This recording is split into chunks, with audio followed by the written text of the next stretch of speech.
Momento de abrir nuestro primer análisis del día y, como suele ser habitual, cada jueves lo hacemos con Pablo García, director de Diva Conserva Value. Pablo, muy buenos días. Hola, buenos días, Eva. Para empezar, llegamos en plena resaca de esas actas de la FED que arrojaban algo más de luz sobre esa última cita. ¿Cuál es el momento, la fotografía, Pablo? Bueno, yo creo que ha habido más revuelo del que se merecen las actas de la FED, porque quizá lo único novedoso, aunque no es sorprendente, es la decisión de pausar los tipos, que no fue tan unánime. Digo que no está sorprendente porque cuando nos acercamos al pivote, es decir, al fin de esas alzas de subidas de tipos desde hace tanto tiempo, es normal que haya ciertas desavenencias dentro del Comité de la Reserva Federal. Es decir, que, bueno, por lo general, la mayoría interpretó lo mismo que el señor Jerome Powell, que van a ser necesarias más subidas de tipos, pero que, bueno, los datos nos hacían ver que podíamos hacer un wait and see. Pero las declaraciones, a mí me pareció mucho más impactante las declaraciones la semana pasada del señor Jerome Powell, incluso en Madrid, cuando decía pues que nos quedan 2 subidas o más. Es decir, que el partido a partido que tanto le gusta al señor Wiener, pues sigue funcionando. Y eso es peligroso, porque a pesar de que la inflación en el mes de mayo fue, yo diría que satisfactoria, con ese 4%, sí es verdad que tenemos una inflación subyacente que ha hecho ya la tijera, que la ha cruzado y que es muy superior, ¿no? En el 5,3% fue el último dato. Es decir, que Powell sí fue mucho más insistente después, ¿no? Con lo cual yo creo que las actas no deberían habernos dado demasiada sorpresa. Estamos viendo las caídas, como bien apuntado esta mañana del Hansen, son sorprendentes, ¿no?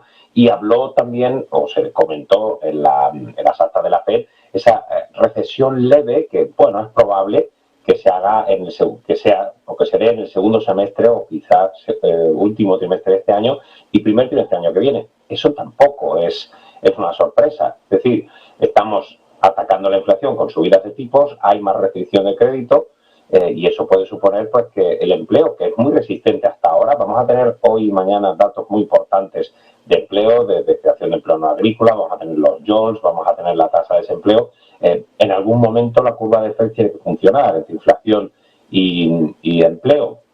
Entonces, quizá el mejor escenario posible, que es el que está descontando actualmente el mercado, con estos más 32% del Nasdaq o más 16% del Standard & Poor's, es que va a haber una ligera recesión controlada por esas subidas de tipos y que la FED va a ir, pues eso, partido a partido, pero que si hay que subir los tipos 50 puntos básicos más, lo hará.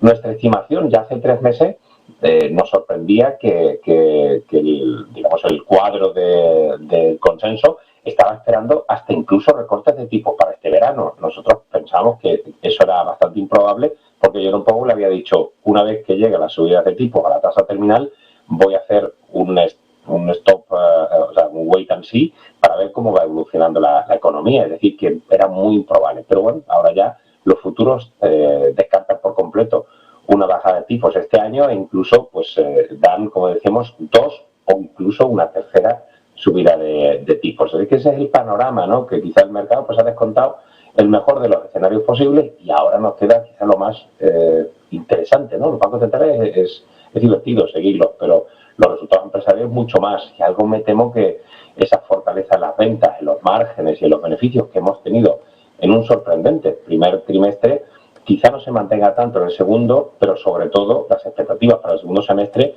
no sean tan halagüeñas.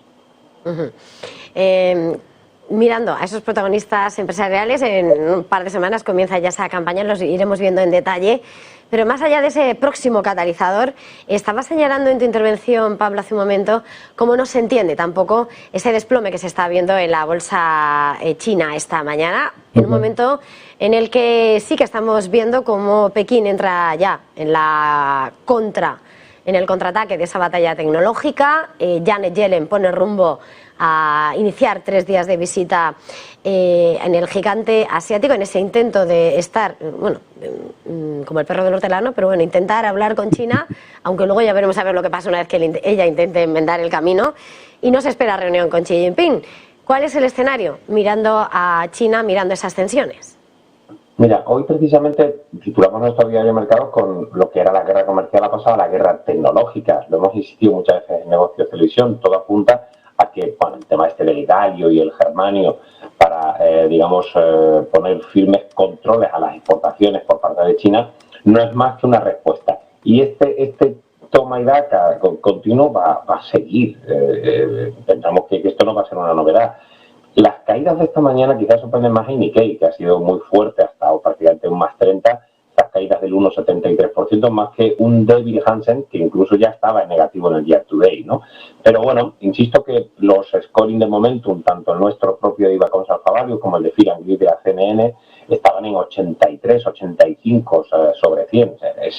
Es descontar el mejor de los escenarios posibles, ¿no? Por eso yo interpreto que ahora el mercado va a estar un poquito más moderado. Ya habíamos visto pequeñas tensiones en el mercado. Bueno, digo pequeñas porque todavía estamos en niveles de tranquilidad o de volatilidad tan sumamente bajos que no podemos decir que ha habido un shock en el mercado. Y estamos, no olvidemos, en una fase de profit warning, ¿no? Por lo cual, si la posible crisis tecnológica, que no es más que se toma y daca entre Estados Unidos y China, va a continuar sin ninguna duda. Recordamos que cuando Estados Unidos prohibía tecnología puntera a todos los socios que exportan a China, China ya le puso cortapisas a Micron Technologies y ahora vamos con el galio y el germanio y tendremos más batalla, ¿no? No es nada positivo, va a incrementar los precios, veremos qué ocurre con las cadenas de suministro, pero todo apunta a que hemos vendido, pues eso, un escenario idílico muy positivo que reconozco que nos ha sorprendido con los resultados del primer trimestre, pero creo que puede haber alguna decepción en los resultados del segundo y sobre todo las expectativas para el segundo semestre. En esta radiografía de esta mañana, Pablo, querría pasar sobre otro asunto, mirando también a lo que está siendo más los datos macroeconómicos. Estábamos hablando, hemos arrancado con Estados Unidos, hemos pasado a Asia, pero nos hemos saltado Europa. Ayer esa batería de datos de PMI de servicios que dejan de ser el salvavidas que fueron.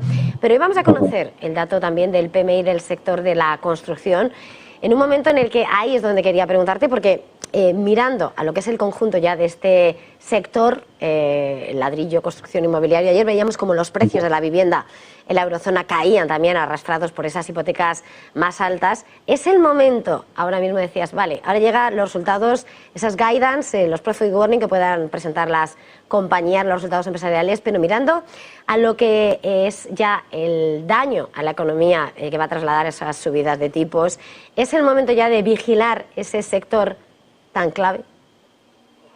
Bueno, nosotros lo seguimos vigilando. Errores cometemos todos los analistas, pero desde luego yo creo que el caso de real estate y los cíclicas no han sido un error por nuestra parte. Es decir, hemos comentado que el ciclo con subidas de tipos era normal que pues metales, minas, petroleras lo hicieran mal y sobre todo hemos insistido que no entendíamos el principio de año tan meteórico que tuvieron las inmobiliarias y estábamos cortísimos. Bueno, pues es el segundo peor sector, estoy viendo ahora, después de Basic Resource en Europa, el real estate con un menos 7,28 y eso que ayer aguantó bastante bien el temporal. Es decir, con subidas de tipos y con restricciones crediticias y con un ciclo que viene a la baja, pues es normal que sufra.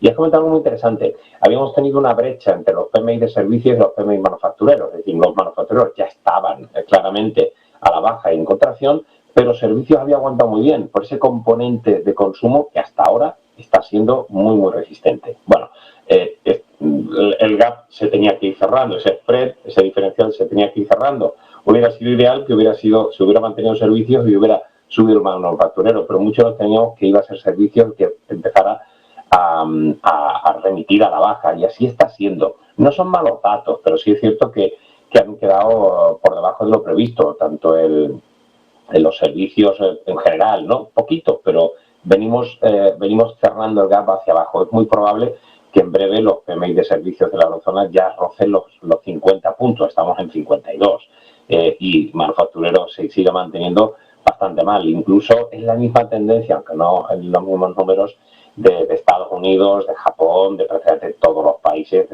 occidentales, ¿no? Así que, bueno, el panorama es de deterioro macro, quizá algunos pueden insistir que sobrevenido, pero bueno, es que eso es lo bonito de la economía, ¿no? Que al final tiras de un cabo, se te suelta el otro y tienes que llegar a un equilibrio que no es perfecto en ninguno de los ámbitos. Es decir, subidas de tipo sabemos que va a traer desaceleración, sin ninguna duda, pero es mejor eso que no esa pérdida de competitividad que tenemos si los precios se nos escapan de la mano. Pablo, antes de terminar, y a la espera además de conocer lo que den de sí esa campaña de presentación de resultados, desde Diva Consell Favali ahora mismo mirando sobre todo a próximos movimientos, que se marche de vacaciones además queriendo tener la maleta cerrada y bien puesta, ¿dónde está vuestra estrategia, vuestras oportunidades? A ver, esto te pregunto, pues está siendo muy complejo en estos días, ¿no? Es decir, el primer semestre ha sido la vuelta a la tortilla. Todos pensábamos a priori que iba a ser poco a poco, el año iba a ir ganando fuerza y sin embargo lo que hemos visto es que el año se ha hecho en el primer semestre, con un más 32 del Nasdaq, con un, como decíamos, más 28 del Nikkei, con un más 15, 16 del Eurostoxx 50, pues la verdad, creo que lo mejor ha pasado posiblemente, ¿no? Y vamos a tener un mercado un poco más dubitativo. Nuestras apuestas las hemos mantenido, pero insisto, las valoraciones no justifican estar tan largos como estamos de las mega big tech, ¿no? o grandes compañías tecnológicas norteamericanas. Pero hemos seguido de las 8, nuestras 3 preferidas siguen siendo Apple, Microsoft y Alphabet. Tenemos nuestras dudas sobre la valoración de Nvidia, una fantástica compañía. Sorprendidos con las buenas cifras de producción y de entregas de Tesla, pero que ha ido dando tumbos, pero la verdad es que ha cogido una buena senda, pero estamos muy sorprendidos con la confianza en el sector autos, también lo vimos en el upgrade que hizo de guías Renault, pero somos un poco más prudentes. También somos más prudentes con Meta, ¿verdad? Que ha tenido tantos temas con Analytics, con el metaverso y ahora pues parece que lo está haciendo bastante mejor. Y Netflix, que es un modelo de negocio que ahora está cambiando de un streaming a hacer hasta televisión en directo e incluso meter publicidad. Bueno, digamos que esas apuestas las tenemos y estamos muy largos ahí, demasiado sobreponderados, pero es que es lo que está funcionando. Han hecho los ajustes de plantilla, tienen posiciones sólidas de caja y la verdad es que el negocio no se le está resistiendo. Además es que hay tanta concentración en el Nasdaq que es complicado salirnos de esos valores. Pero, yo me he equivocado, es decir, yo he salido un poco antes del sector consumo, ¿eh? El sector consumo está aguantando súper bien. Hablo de retailers, hablo de autos, así que, bueno, pues la apuesta sigue siendo tecnológica hasta que no nos dé un susto y siendo un poco prudentes. Hemos incrementado un poquito las posiciones de liquidez y si tuviéramos que tener los dos deditos, izquierda a derecha, en comprar o vender, estaríamos más tendientes a apretar el de vender. El año está yendo muy bien y creo que hay que ser un poco conservadores llegado a este punto. Pues con ese mensaje nos vamos a quedar. Pablo García, director de Diva Consell Favali, ha sido un verdadero placer. Feliz jornada, feliz negocio. Igualmente, gracias, Eva.